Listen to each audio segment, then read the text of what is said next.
صباح الخير على الجميع متابعين الكرام أحبابي الأفاضل. هنلتقي النهاردة في لقاء جديد مع بعضينا. نتكلم النهاردة عن مفهوم كلمة الإنسانية. يعني إيه لفظ أو كلمة الإنسانية؟ الإنسانية كلمة بنسمعها كتير وبتتردد كتير، سواء في الحياة الاجتماعية أو في التعاملات ما بين الناس أو في وسائل الإعلام أو وسائل التواصل الاجتماعي أو ما يسمى بالسوشيال ميديا. ممكن تسمع كتير جدا كلمة بتقول الإنسانية بتفرضها علينا. يعني إيه الإنسانية بتفرضها علينا؟ كلمة وجملة بتتقال في مواضع عديدة، بنسمعها من أشخاص سواء مسؤولين أو مواطنين عاديين. ده صحيح، لكن يعني إيه بقى إنسانية؟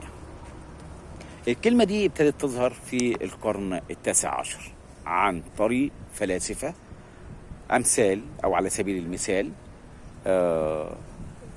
الألماني إيمانويل كانت، أو الفرنسي جاست كانت، أو الفرنسي جاست كانت. ابتدوا يأسسوا الكلمة دي ويشكلوها.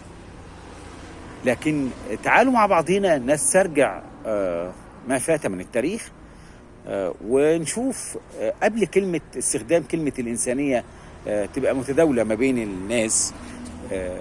قبلها كان فيه إيه الكلمة الدارجة أو اللفظ الدارج اللي الناس بتتعامل بيه أو متعودة عليه. كان الكلام قبل كلمة الإنسانية ما تنتشر، كان الكلام عن الخلاء، الفضائل في الحياة العامة على حسب الثقافة الحياتية المتوارثة في كل مجتمع. طيب نرجع بقى لكلمة الإنسانية. الإنسانية إيه هي؟ الإنسانية هي الهدف من التحلي بالأخلاق. يعني الإنسانية مربوطة أو مرتبطة بالأخلاق. الغاية منها إيه؟ هي ربط الأخلاق باحترام الآخرين وتفهمهم.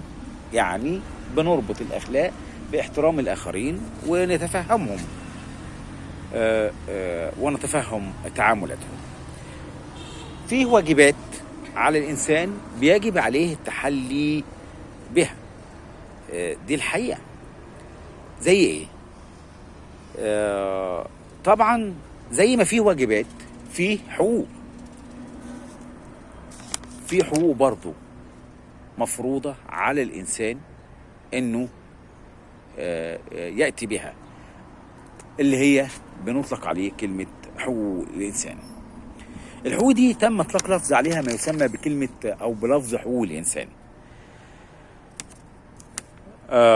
لكن في مشكلة في اللفظ ده أو في الكلمة دي عند ناس كتيرة قوي، سواء مسؤولين برضو أو مواطنين عاديين.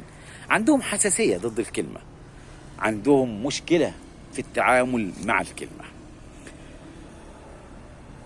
في ناس بتتضايق من كلمة حقوق الإنسان لأنها بتبقى ذريعة لتدخل أشخاص أو دول في شؤون دول أخرى. لكن لو كل الناس فهمت معنى الإنسانية بجد، أكيد الاحترام والتفاهم بين الناس هيبقى بصورة أكبر وأعمق من كده. الإنسانية يا سادة هي غاية وهدف لازم كلنا نوصل له.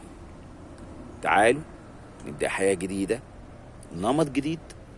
تعالوا نعمل مع بعض مبادرة اسمها اتعامل بإنسانية.